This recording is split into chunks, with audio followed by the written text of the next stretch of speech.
Johnny Dollar. Up and at 'em, Johnny. Huh? Who's that? Bert McGraw. Oh, hi, Bert. What's on your mind? Haley's Comet. What? Harry Haley, pitcher for the Spartans.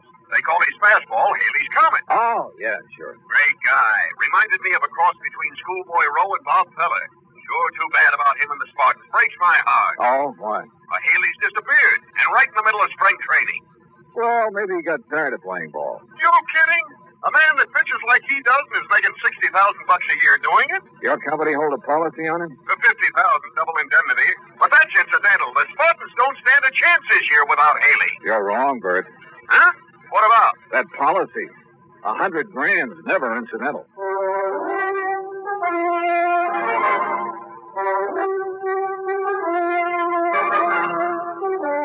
Bob Bailey in the exciting adventures of the man with the action-packed expense account.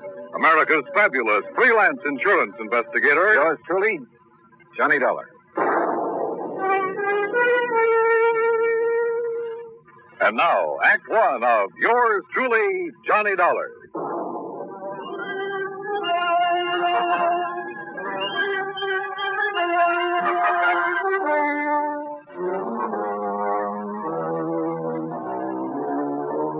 Expense account submitted by Special Investigator Johnny Dollar to the Providential Assurance Company, 393 Dewey Avenue, Hartford, Connecticut. The following is an account of expenses incurred during my investigation of the Melancholy memory matter.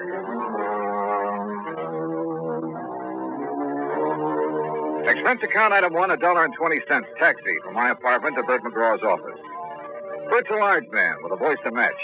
Before becoming an insurance agent, he played ball with the Bush Leagues and eventually spent a year with the Spartans. He'd never forgotten. Come in, Johnny. Sit down, sit down. Thanks. Sure didn't take you long to get here. No reason why it should. But That's why I called you, boy. Always on the ball. Yes, sir, I said to myself, if anyone can get in there and pitch, it's Johnny Dollar. A man with a real batting average. And just what the job needs. Yeah, sure. So what's the catch? Find Haley, that's what. Find Haley, dead or alive. Only I sure hope it's alive. Dead, he wouldn't be much good to the Spartans. Or your company, who'd have to pay out at least $50,000, huh? Or have you forgotten about that? Oh, good gravy. No, I'm a company man first, last, and always. In fact, I'm the bird who sold Haley that policy. What was that? About 6 months ago. The day me and the boys at the Lions gave him a testimonial dinner. Who's the beneficiary? Well, the original beneficiary was Haley's sister. Her name's Mildred Womack. Lives in Omaha. Oh, did Haley change the beneficiary? Yeah. Who figures to collect now? His wife. Her name. Wife? Papers didn't say anything about him being married. I know. Well, it happened recently? Since he's been in Tucson for spring training with the rest of the team. Oh, well, maybe he's on his honeymoon. Not Haley. Why not? Because, like I said, the team's been in spring training. Last week, they started playing exhibition games. Haley wouldn't miss those for anything in the world. And according to Slats Lewis, he's the Spartan manager, Haley was going to stand up against the Redlegs last Wednesday. But nobody's seen him since Tuesday night. Almost a week. Yeah, sure is. But it's still no sign he isn't taking a little vacation. Oh, Johnny, come on. This man's an athlete. A precision machine built to pitch baseballs. Did you know he started playing when he was 8 years old? Loves the game. Huh? Yes, sir. And he doesn't think of anything, ever, except playing it. Oh, I wouldn't say that. Hmm? He got married, didn't he? Oh, well, you know what I mean. Okay, Bert. Well, what do you got to go on? Well, maybe I got it right here. What's that? A telegram came in late yesterday. Here, read it. Feel sure my brother Harry Haley has been murdered. Please conduct thorough investigation before settling any claim on his estate. Signed, Mildred Womack. Where did you say she was? Well, she lives in Omaha, but that wire came from Tucson. You have her address out there? Yeah. I've got to have a talk with her. That's the way I'd play it. And, Johnny, Yeah? me and the Spartans, and, of course, the company are counting on you. You get a hit, okay? Coach, I'll do my best.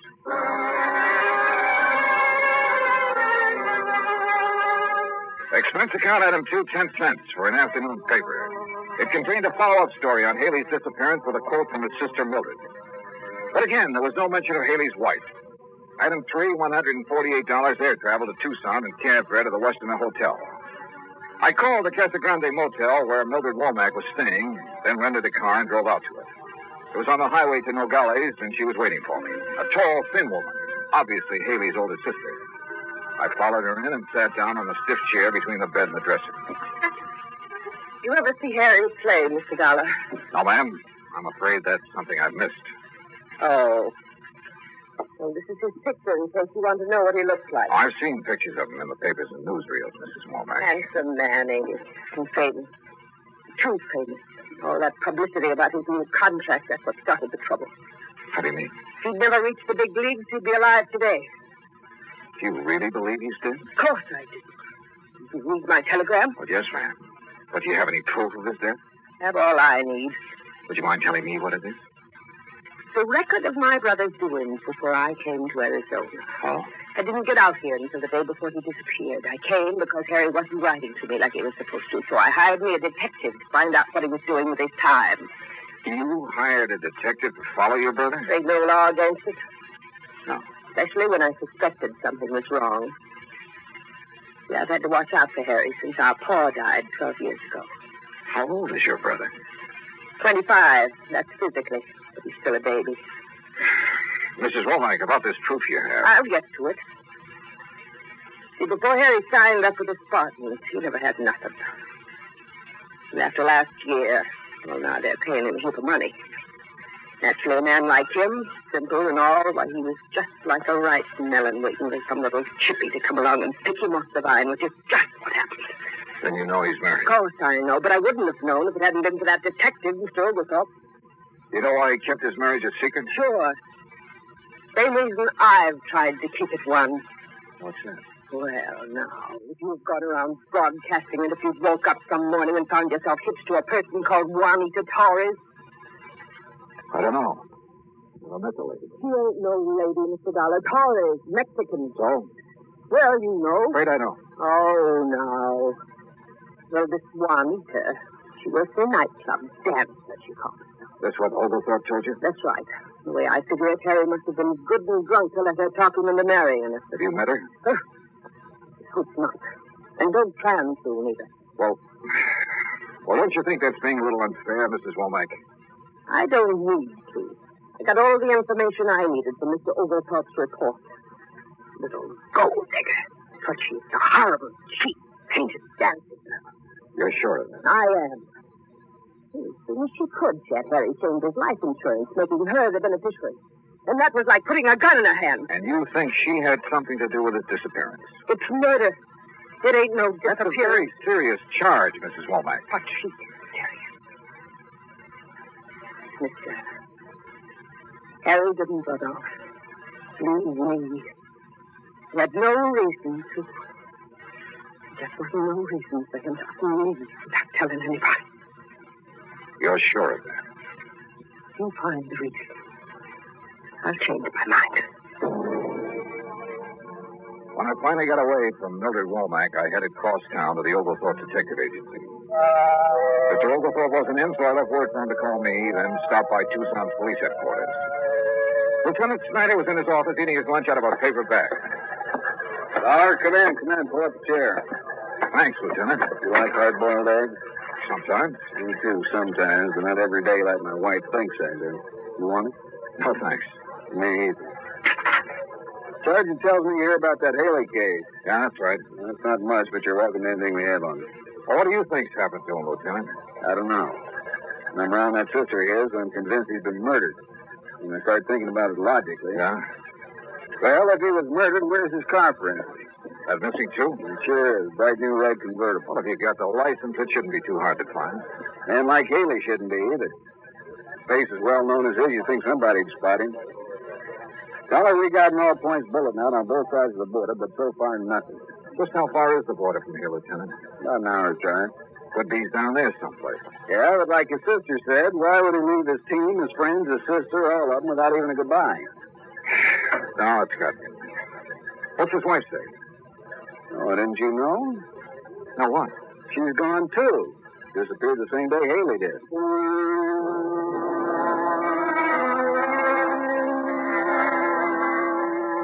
The Spartans were playing an exhibition game that afternoon, so after telling Lieutenant Snyder where I was staying and asking him to call me if anything broke, I drove out to the ballpark. You know, there's a saying in baseball, if anybody knows a pitcher, it's the man who catches for him.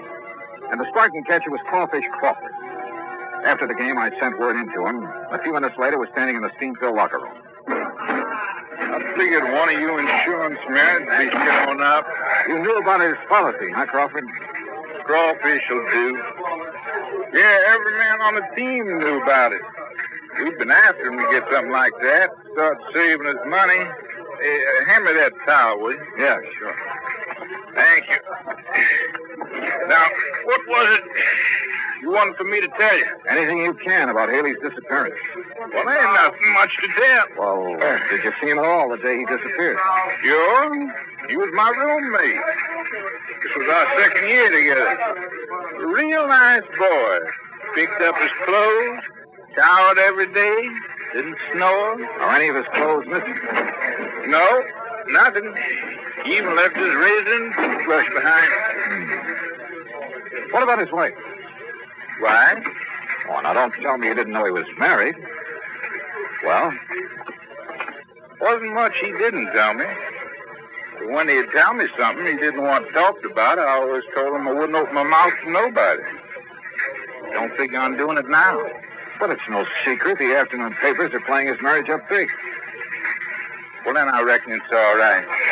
What sort of a girl was, or is she? I only saw her one time. Reckon she seemed nice enough, but you can never tell about a woman.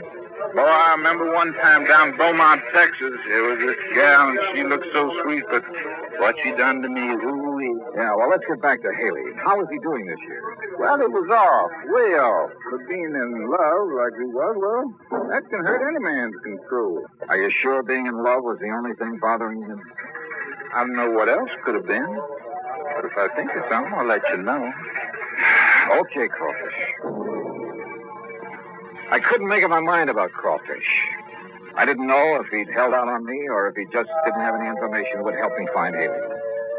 I drove back to my hotel, put the car in the parking lot, and then started across the lobby when somebody called for me. Hey, Dollar! Johnny Dollar! Ah, yeah? Oh, Lieutenant Snyder. Took a chance on your being here. I received a call from the Nogales police this afternoon. They find Haley? No, it looks like his sister's been right all along. How so? Mexican Highway Patrol found his car abandoned about 30 miles below Nogales. Well, that doesn't mean he's been killed. No, but there's something else that does. What? There was dried blood on the front seat.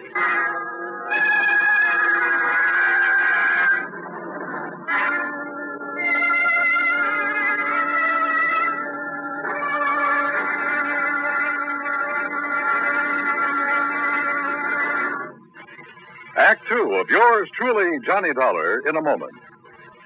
Now, Act 2 of yours truly, Johnny Dollar, and the Melancholy Memory Matter. After Lieutenant Snyder told me about the Mexican police finding Haley's car abandoned below the border, I asked if he was going down there. He said it was out of his jurisdiction, and besides, he felt the Mexican police could do as well as he could. Snyder left, and I crossed to the desk to pick up my key and messages. There was one from the Oglethorpe Detective Agency. Upstairs, I called their number. Oglethorpe speaking. Oh, Mr. Oglethorpe, this is Johnny Dollar. Oh, yes, Dollar. I'm sorry I missed you this morning. Well, it wasn't important. I just wanted to ask you a couple of questions. About Haley? About Mrs. Haley. Oh? What kind of question? Well, what kind of person is she? How do you mean?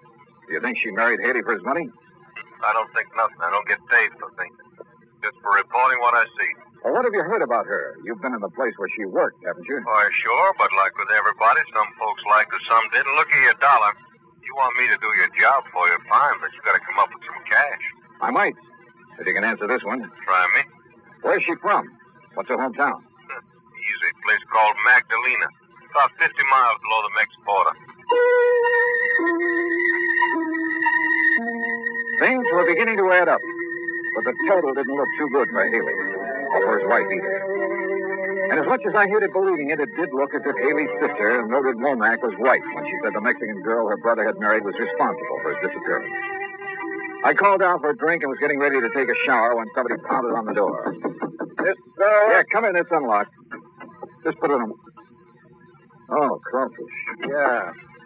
Oh, come in. Sit down. No, I can't stay long. I'm going out to eat with the rest of the gang. Well? Well, I've been thinking, and I figure you might be able to make something out of this. Out of what? I'm breaking my promise to Harry by telling you. Go on. Well, he's been going to a doctor here. Oh? I ain't gonna tell you no more than that. Oh, come on now. At least give me the doctor's name. It's Wolf with me. Wait a minute. Wolf with a name. What are you doing? Looking it up in the phone book. Well, you can't call the nights after office hours. I'm just curious to see if there is such a doctor. What's the matter? Don't you trust me? Yeah. Yeah, I trust you, Crawfish. Is it here? Let's see. Yeah, Dr. George M. Wolf. Specializing. Yeah. Yeah, I see it. Thanks, Crawfish.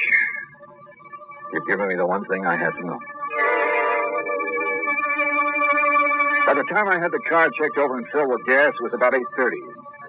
The sign over the office of Casa Grande Motel served to light the whole court.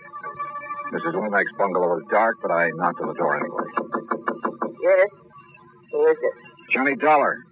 Mrs. Womack. I'm sorry if I woke you up this evening. You didn't. I've been sitting and thinking about Harry. But then Snyder told me they found his car. With blood on his feet. It's like I knew all along. Mrs. Womack, I wouldn't give up hope if I were you. I gave up hope when I heard he'd married that girl. And if I ever get my hands on her, Do you remember telling me this morning that if I could find a reason for Harry wanting to get away from everyone, to disappear, you'd change your mind about his wife? I remember. Well, I have that reason. What is it? I'll tell you late tomorrow afternoon.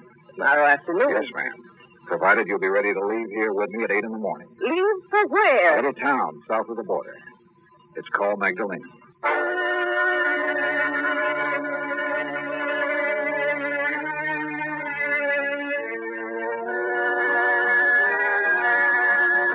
It's 65 miles from Tucson to Nogales. We made it in an hour. But from there on, the road became progressively worse. It was early afternoon when we reached the outskirts of Magdalena. Oh, really, Mr. Dollar, I wish you'd tell me what we're doing down here. I'll tell you when I'm sure, Mrs. Womack. You mean, this may be a wild goose chase. It may be, but I don't think so. Oh, really? Oh, you'd think they'd have sense enough to keep their chickens at home. You don't care much for the Mexican people, do you, Mrs. Womack? No, I don't. Why not?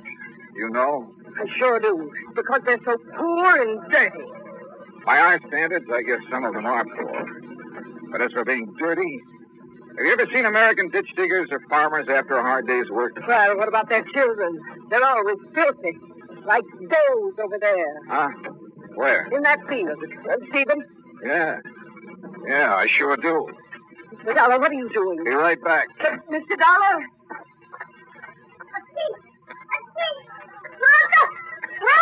Hey, Sonny. Sonny.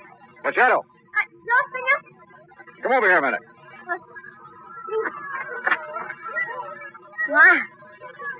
Here comes. Yeah, that's right. You understand English? American? Poco. Good. Whoever taught you how to play baseball? We do not know too good, senor. Yeah, I see. You have 5 bases out there. Yesterday, for the first time she came, she couldn't with me. I am sure there's 5 bases. No? No. It does not matter to me. We are grateful for what she gives to us for the, home run! The bat. The bat. And the guante. The glove. Well, who is this lady? What's her name? What is she? What? Senorita Venezuela. Do you know where she lives? In the room of her father. You want me to show the room? Yes, son. That'd be fine.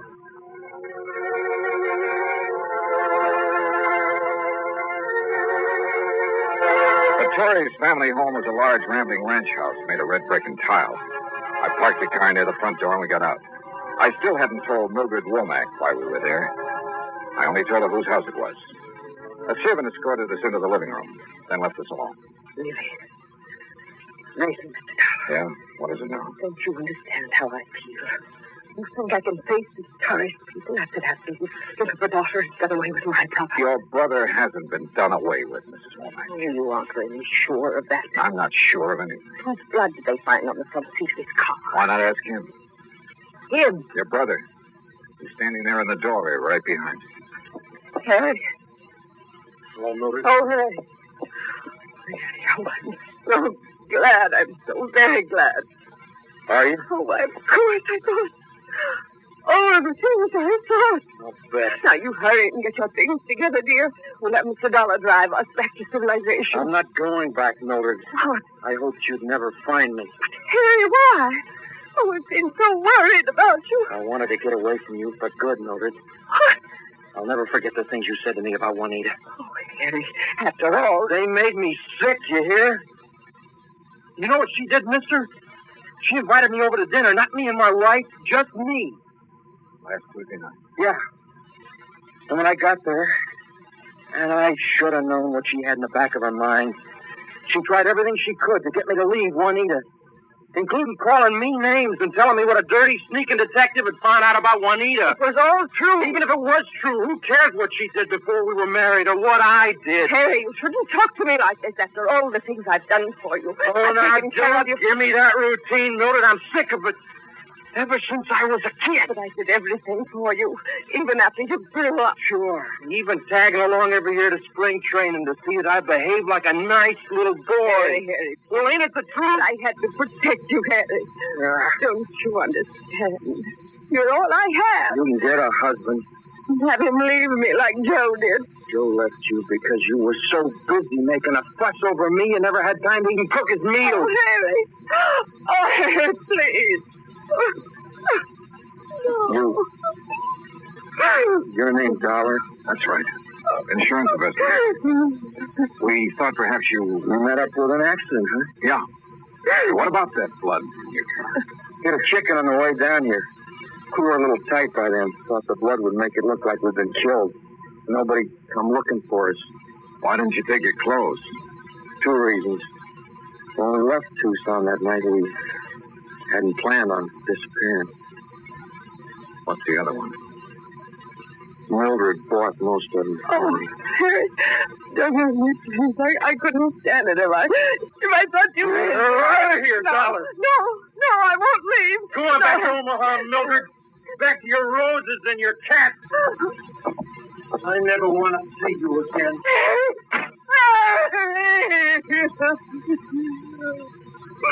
Oh, Max. I guess we better.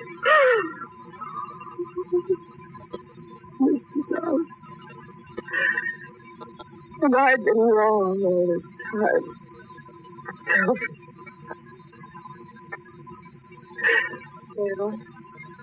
Señor. Yes? Señora. I am Juanita Torres. I know how you must feel about me, Señora, but please, I cannot help it if I love your brother. Really love him, even if you do. More. And you must not feel too bad, too angry for what he has said. He is not well. He is not well. I do not know all of it, but he has had very bad news from the doctor in Tucson. Oh, he's very upset. I'm sure he will forgive you when he's better. When there is better news. Thank you. Thank you for telling me. Juanita? Juanita! Come in, querido. Adios. My sister.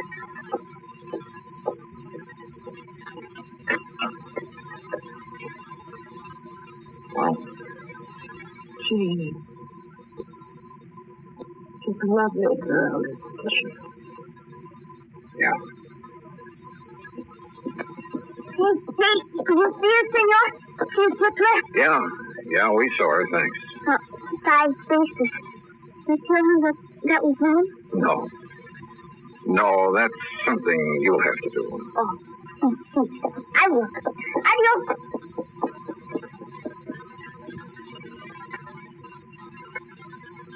$1. Well, in Tucson last night. You said you knew the reason for Harry wanting to disappear. You couldn't have known what he said just now. I learned he's been going to a doctor in Tucson. A specialist. Diseases of the eye. What? I called the doctor before we left Tucson this morning. He told me your brother is losing his sight. What? He's going blind.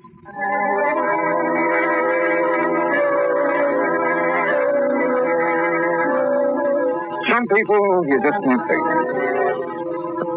Mildred Womack stayed on in Magdalena. Yeah, she rented a small adobe house and did what she could to help her less fortunate neighbors.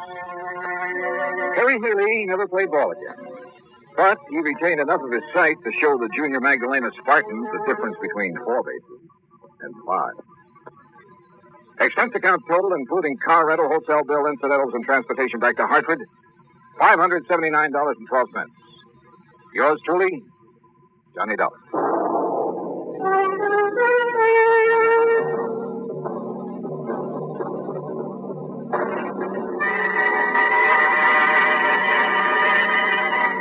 Now, here is our star to tell you about next week's story. Next week, 3 of the most unforgettable characters I've ever met. And believe it or not, a case that solves itself. Join us, won't you? Yours truly, Johnny Dollar.